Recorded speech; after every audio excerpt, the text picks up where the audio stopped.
ये एक करीबी खानदानी मामला है। हुदैबिया पेपर मिल के मामले में जब आप डायरेक्टर्स और शेयर होल्डर्स पर नजर डालें तो ये सिर्फ पूरा शरीफ खानदान, करीबी खूनी रिश्तेदार और चंद कजन्स हैं जिनका जिक्र डायरेक्टर्स के तौर पर भी किया जाता है। रमजान शुगर मिल की शेयर होल्डिंग पर नजर डालें तो आपको अंदाजा होता है कि उसे चीफ एग्जीक्यूटिव ऑफिसर जनाब हमजा शहबाज चला रहे हैं। शहबाज शरीफ नवाज शरीफ के छोटे भाई हैं। वो पंजाब असेंबली के रहनुमा थे जबकि उनके भाई वजीर आजम थे। उन पर शरीफ खानदान की मलकियत वाली कंपनी रमजान शुगर मिल के जरिए 10 करोड़ डॉलर की मनी लॉन्ड्रिंग का इल्जाम है। उन कम तनख्वाह वाले मुलाजिमीन के नाम पर अकाउंट खोले गए जो मत में नहीं आते। इन अकाउंट्स में पैसे जमा होते थे और आखिरकार वो हमजा, शहबाज शरीफ, सुलेमान, शहबाज शरीफ और खुद शहबाज शरीफ के अकाउंट्स में जमा हो जाते थे।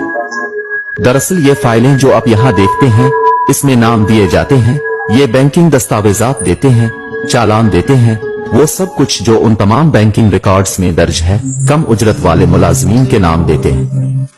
यहाँ एक मिसाल है, आप उसे देखें जनाब मसूद अनवर, वो उसे जनाब शहबाज शरीफ के नाम पर जमा करा रहे हैं। ये 1.6 मिलियन रुपए है। ये रकम हबीब बैंक ऑफ पाकिस्तान में 26 अप्रैल 2017 को जमा कराई गई थी जब शहबाज शरीफ वजीर आला थे। ये 13 मई 2016 को मियां मोहम्मद शहबाज शरीफ के नाम पर 6 लाख रुपए की एक और रकम है। जनाब मसूद अनवर के अकाउंट में 52,451 रुपए जमा कराए गए। 1 करोड़ रुपए और 90 लाख रुपए मसूद अनवर ने मिस्टर शहबाज शरीफ के अकाउंट में जमा करवाए। अब आप पूछ सकते हैं कि मसूद अनवर कौन है?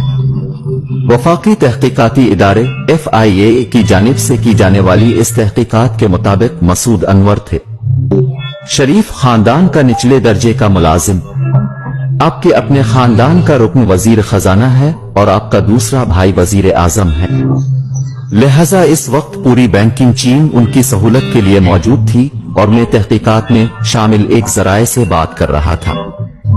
चूंकि एक बार जब उन्होंने बैंकरों से पूछा कि ये उनकी नाक के नीचे कैसे हो रहा है और उन्होंने इन तमाम सरगर्मियों को क्यों नहीं रोका, तो उन्होंने कहा कि लोग बंदूक बरदारों के साथ बैंकों में आते थे और एक खातून तफ्तीशकारों ने कहा कि वो एक बैंकिंग अफसर को रो रही थी कि हम क्या कर सकते थे। बैंक मैनेजर्स को बैंक के आला ओहदेदारों का फोन आता था। बैंक खुद शरीफ खानदान की करप्शन पर पर्दा डालने के इस गठजोड़ का हिस्सा थे। नाम निहाद पनामा पेपर्स में मनी लॉन्ड्रिंग और टैक्स चोरी के इल्जामात हैं।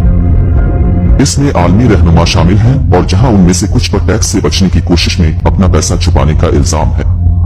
ये पाकिस्तान के लोगों के लिए हैरत की बात थी क्योंकि ये बैन अलअक़वामी सतह पर सामने आया था। इसकी साख बहुत ज्यादा थी क्योंकि इससे पहले कई सालों से शरीफ खानदान इस खबर को इस्तेमाल करता रहा है कि उनके खिलाफ ये तमाम इल्जामात सियासी मुहर्रिकात पर मबनी है। पनामा पेपर्स में नवाज शरीफ के 3 बच्चों के नाम हैं। उनका खानदान ऑफशोर अकाउंट्स के जरिए लंदन में जायदादों का मालिक है। नवाज शरीफ की बेटी ने लंदन में जायदाद रखने से इनकार किया है। इसके दस्तावेजात मुबैना तौर पर के हैं और जाहिर करें कि वो जायदादों की ट्रस्टी है, मालिक नहीं। लेकिन वो दस्तावेजात की ये पूरी नामी फ़ॉन्ट में लिखी गई है जो 2007 तक दस्तयाब नहीं थी। अगर आप 1992 और 93 को देखें तो ये बहुत अहम वक्त है। मरियम के असासों में 21 गना इजाफा हुआ है और 1 साल में इसका कोई जवाज नहीं है। आप एक कारोबार के मालिक नहीं हैं। आपके नाम से कोई कारोबार नहीं है लेकिन आपके असासे 21 गना बढ़ रहे हैं। 1992 में मरियम नवाज 19 साल की हो गई। पनामा पेपर्स के इंकशाफात के बाद पाकिस्तान की तहकीकाती एजेंसी ने शरीफ खानदान के माली मामलात को निकाला। मुश्तरका तहकीकाती टीम को बुनियादी तौर पर पता चला कि मिस्टर नवाज शरीफ आमदनी के मालूम जराए से बनाए गए असासों का जवाब पेश नहीं कर सके। ये अहम इल्जामात में से एक था। मामले को फौजदारी कार्रवाई के लिए भेज दिया गया था। फौजदारी इस्तिगासा में एक मुकदमा था जो तकरीबन 1 साल तक चलता रहा और इस मुकदमे में नवाज शरीफ की तरफ से इनकी दौलत की असल लंदन में उन 4 फील्ड फ्लैट्स की वजाहत के बारे में एक भी जवाब नहीं आया। वो पैसा कहाँ है जो वो कभी साबित नहीं कर सके थे। शरीफ खानदान का शुमार पाकिस्तान के अमीर तरीन अफराद में होता है लेकिन उनकी दौलत की असलियत अभी तक एक मुअम्मा बनी हुई है।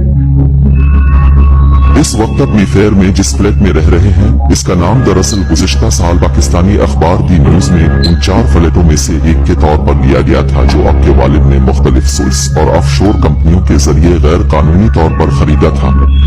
तो नहीं, जो लोग असल में इसके लिए हमें मोरिद इल्जाम ठहरा रहे हैं वो अदालत में जाते हैं और इसे साबित करते हैं। लेकिन क्या आप जानते हैं कि आप जिस फ्लैट में रह रहे हैं इसका मालिक कौन है? ठीक है, अभी ये सवाल नहीं है। क्यों नहीं? लेकिन ये वो सवाल है जो मैं आपसे पूछ रहा हूँ। क्या आप जानते हैं कि फ्लैट का मालिक कौन है? ठीक है, ये किराया पर है, ये मैं हूँ। मैं किराया की बुनियाद पर फोन कर रहा हूँ जो हर चौथाई पाकिस्तान से आता है। आप उसे जाती तौर पर किराया पर दे रहे हैं या पैसा पाकिस्तान से आता है? पैसा पाकिस्तान से आता है।